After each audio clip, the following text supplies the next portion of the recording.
안녕하세요. 최다은 변호사입니다. 오늘은 개인정보보호법 위반에 대해서 말씀을 드리려고 합니다. A라는 사람이 있었는데 이 사람이 농협에서 경제상무로 근무를 했던 적이 있었어요. 그런데 그 이후에 이 조합에서 이 조합장을 상대로 이제 농업협동조합법 위반으로 고발을 하게 되는 사건이 벌어집니다. 그때 본인이 경제상무로 근무를 했을 당시에 보관하고 있었던 개인정보가 담긴 자료를 해당 위반 고발을 하면서 이제 증거로 제출을 하게 됐던 거죠. 결국 A는 개인정보를 처리하거나 처리하였던 자에 해당이 되고, 이런 사람이 업무상 알게 된 개인정보를 증거로 사용하면서 이거 누설한 혐의가 적용이 되게 되는 것입니다. 이러한 경우에 이제 5년 이하의 징역이나 5천만 원 이하의 벌금에 처하도록 개인정보보호법이 벌칙 규정을 두고 있죠. 이 사건에서 1심은 A에게 유죄를 선고했고요. 항소심에서는 무죄를 선고했습니다. 항소심의 논리를 한번 읽어볼게요. 개인정보보호법에 따른 개인정보 누설에는 고소, 고발의 수반에서 수사기관의 개인정보를 알려주는 행위가 포함되지 않는다라고 본 것이죠. 그러니까 수사기관에 증거로서 그러한 내용을 전달을 하는 것은 이게 예를 들어서 다른 것에 유포가 된다거나 할 위험성이 없다. 진실한 사실인지를 밝히기 위한 수단으로서 사용될 뿐이고 어떤 부정한 목적이나 이런 것이 없기 때문에 개인정보보호법에서 처벌하는 누설에는 해당되지 않는다. 아예 누설이 아니다! 라고 항소심 법원이 보면서 이제 무죄를 선고를 했다는 거죠. 이에 대해 대법원은 달리 판단을 하였는데요. 그 내용을 한번 살펴보겠습니다.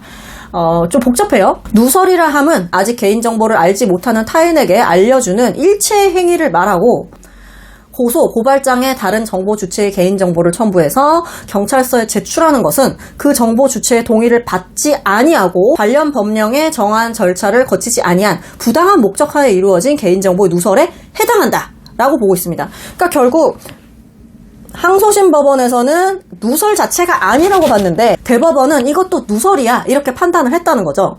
대부분 수사기관에 증거로 제출한다고 한다면 이런 개인정보보호법 위반이 될 거라고 생각을 하지 못하는 경우가 많은데, 어쨌든 이러한 행위도 개인정보보호법에서 처벌하는 누설에 해당한다라는 점을 확인했다는 데서 굉장히 큰 의미가 있다라고 볼 수 있습니다.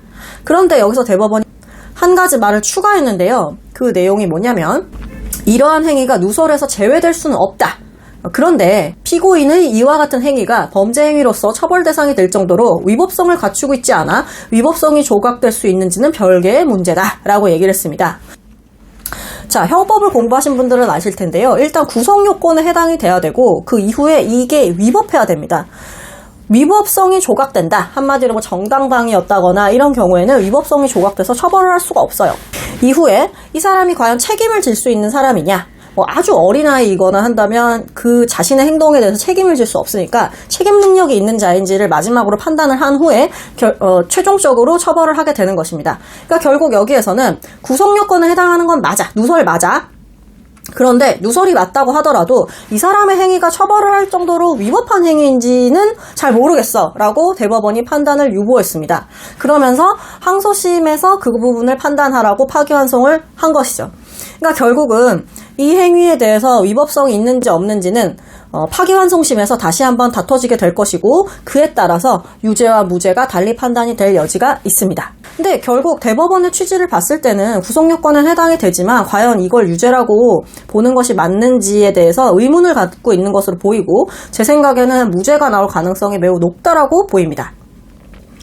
개인정보보호법이 굉장히 어렵고 우리가 살아가면서 생각보다 많은 적용을 받게 되는데요. 이러한 내용도 알아두시는 게 굉장히 도움이 될 것 같다는 생각에 말씀드리게 됐습니다.